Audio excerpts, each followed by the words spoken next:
जैसा कि हमने करम नवाजी सुनी है इखलास के मुतालिक, अगर हम इस बात पे गौर करें कि हमारे मुर्शिद ने, हमारे रहबर ने, हमारे शेख ने अपनी सारी हयात मुबारका में मुसलसल जिन बातों का तज़किरा फरमाया और जिन बातों की तालीम दी, उनमें एक बहुत अहम इखलास का मौजू भी होता था। आप जो भी अमल फरमाते, कोई हुक्म फरमाते, कोई दर्स देते, तालीम देते, तो साथ आप ये ज़रूर फरमाते कि बस खालिस हो के अल्लाह रसूल की रज़ा के लिए ये काम करना। और हमारे मुर्शिद की ज़िंदगी में ये मामूल था आपका, बिल्कुल ज़ाहरी जो हयात मुबारका थी। और ज़ाहिर है हमें बार बार समझाने की ज़रूरत पड़ती है, हमें इस बात को दोहराने की ज़रूरत पड़ती है कि इखलास होना चाहिए, इखलास क्या होता है, और दिखावा नहीं होना चाहिए और रियाकारी नहीं होनी चाहिए। वो जो भी इबादत है या किसी किस्म की खिदमत है तो बेरिया जो है वो होनी चाहिए। इसलिए हम पढ़ते हैं बेरिया तात की मुझको उम्र भर तौफीक दे। तो ये जो बगैर किसी गर्ज के और बगैर दिखावे के जो अमल होता है, तो असल वजन इसी अमल का होता है। इसलिए आका करीम हमारे आका मौला फरमाते हैं कि मेरे सहाबा अगर एक जौ की मुट्ठी या एक थोड़ा सा भी कोई अनाज, कोई चीज अल्लाह की राह में दे दें, तो फरमाया कि लोगों तुम लोग ओहद पहाड़ जितना सोना भी अल्लाह की राह में दे दो तो उनकी वो एक मुट्ठी, एक चुल्लू जो है वो उससे भारी है। अच्छा, वजह क्या है? वजह है इखलास।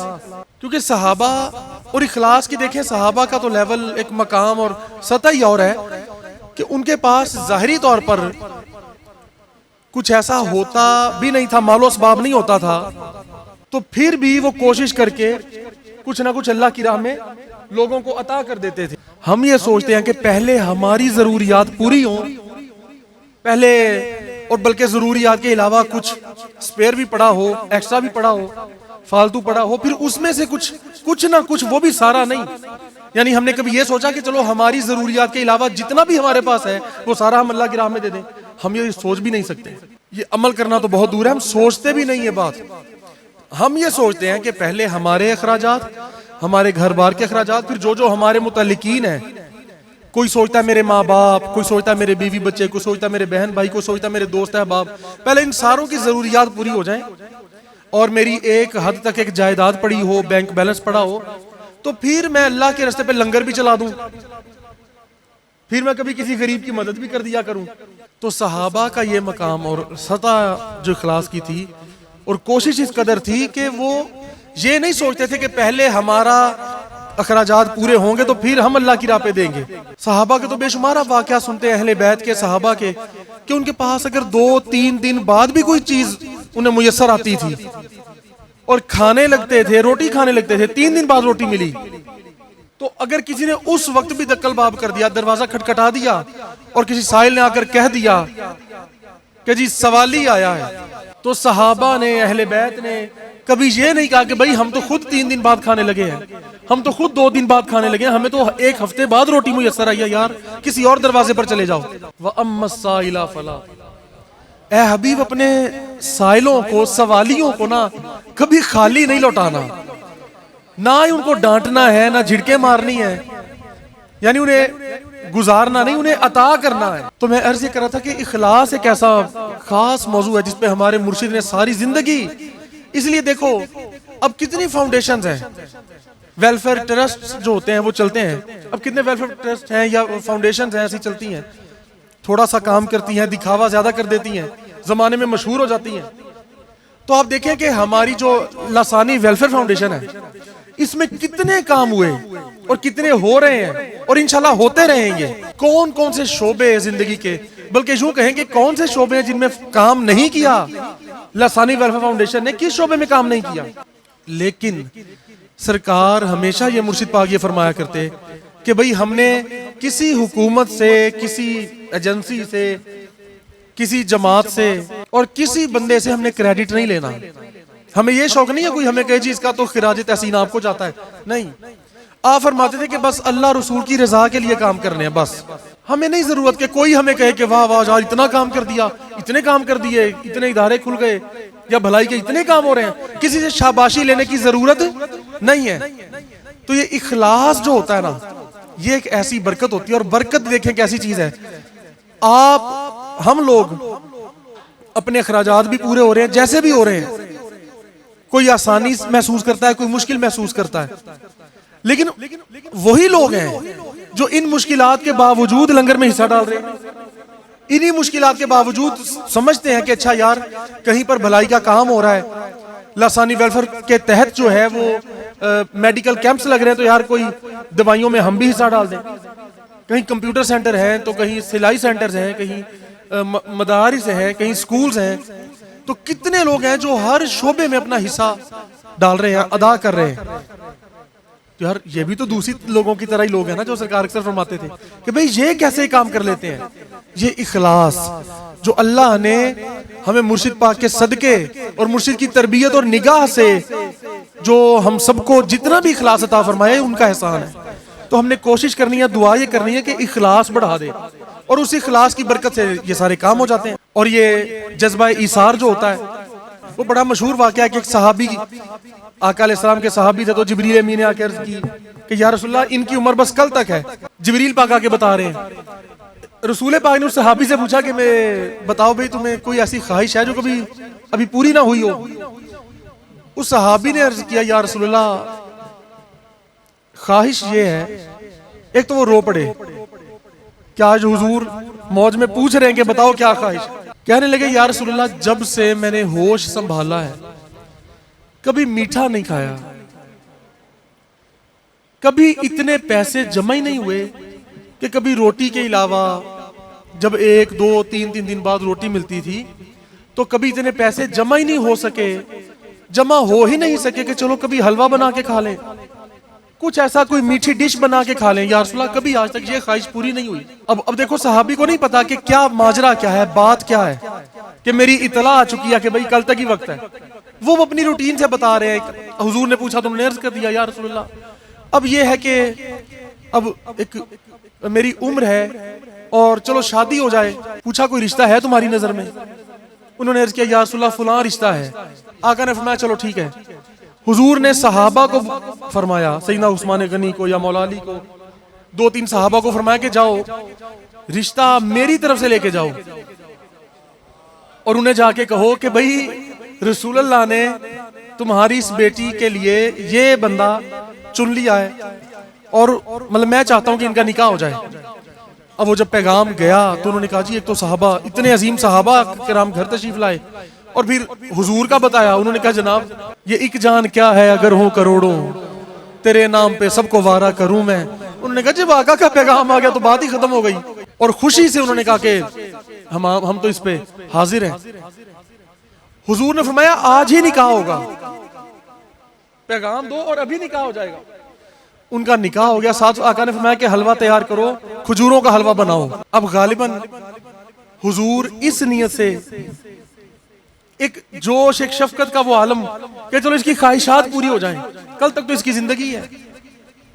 और ये भी ऐन मुमकिन है कि हुजूर सिर्फ ये सबक देने के लिए हमें बता रहे होंगे, क्योंकि आका तो सब कुछ जानते थे और जानते हैं।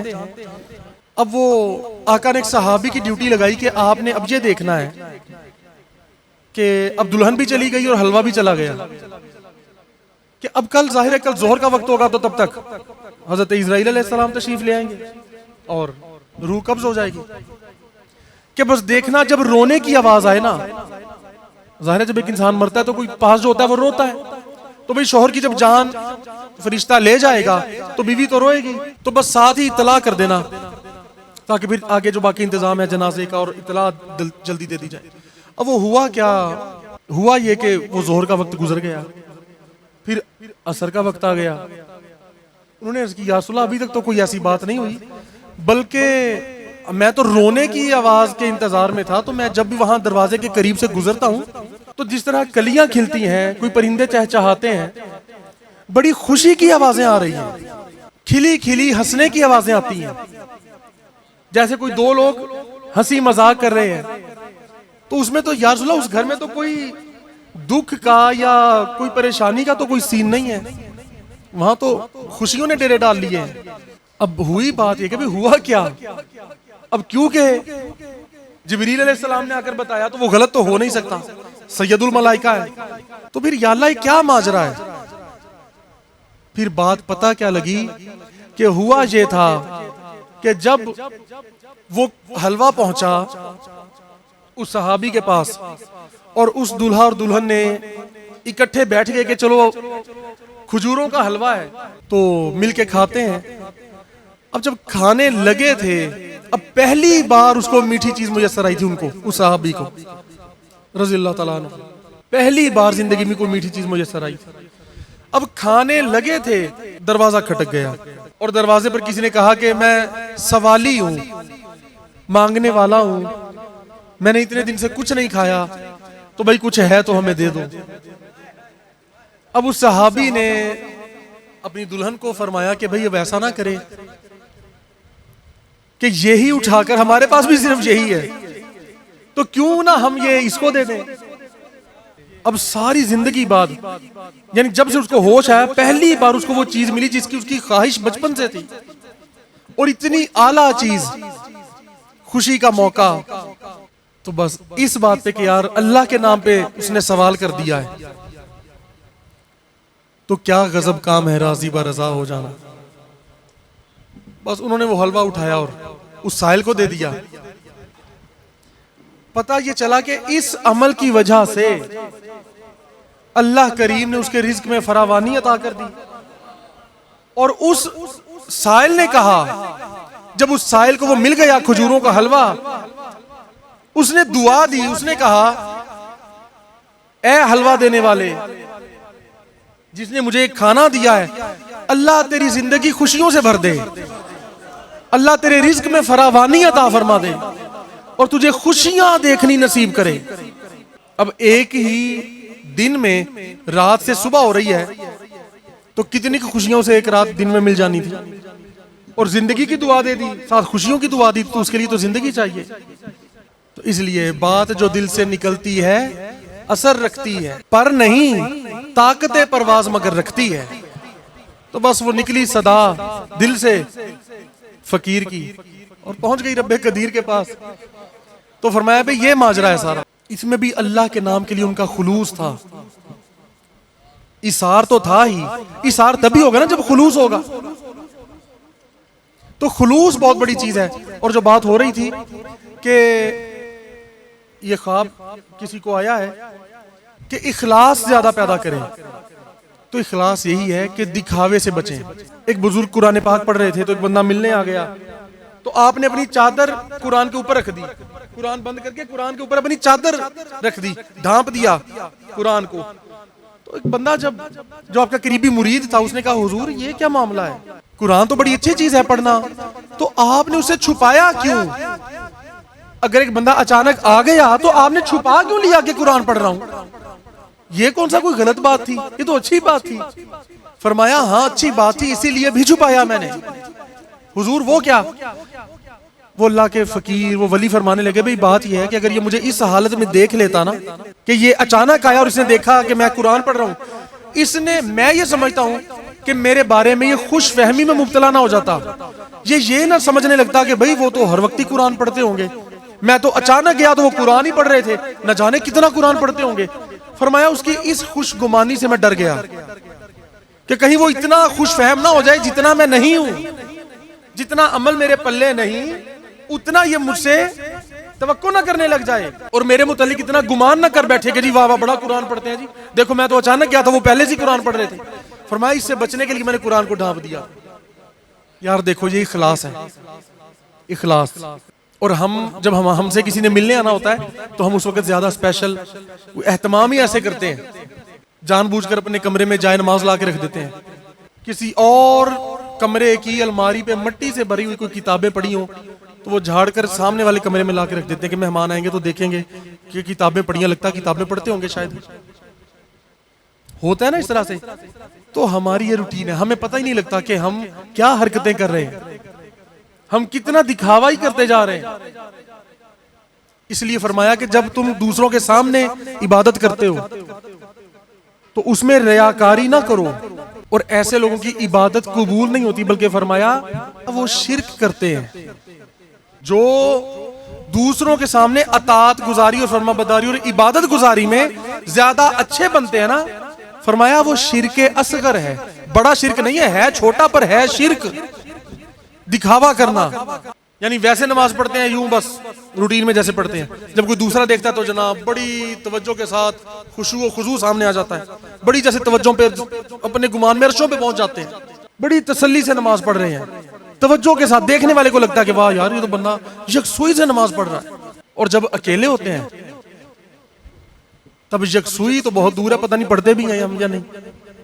तो ये जो दिखावा है ना, इस अमल का कोई फायदा नहीं बल्कि नुकसान है। तो इसलिए मालिक हमें खुलूस अता फरमाए, और हम कोशिश करें, अल्लाह करे हम कोशिश करें और दुआ करें कि अल्लाह हमें खुलूस अता फरमा दे, हमें ये दिखावे और रियाकारियों से बचा। और रियाकारी बहुत बड़ा धोखा है, बहुत बड़ा धोखा है।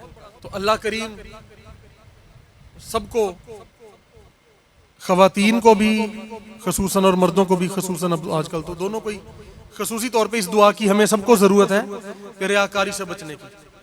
अल्लाह करीम हर लिहाज से बेहतरीन खैर हर मामले में अता फरमाए।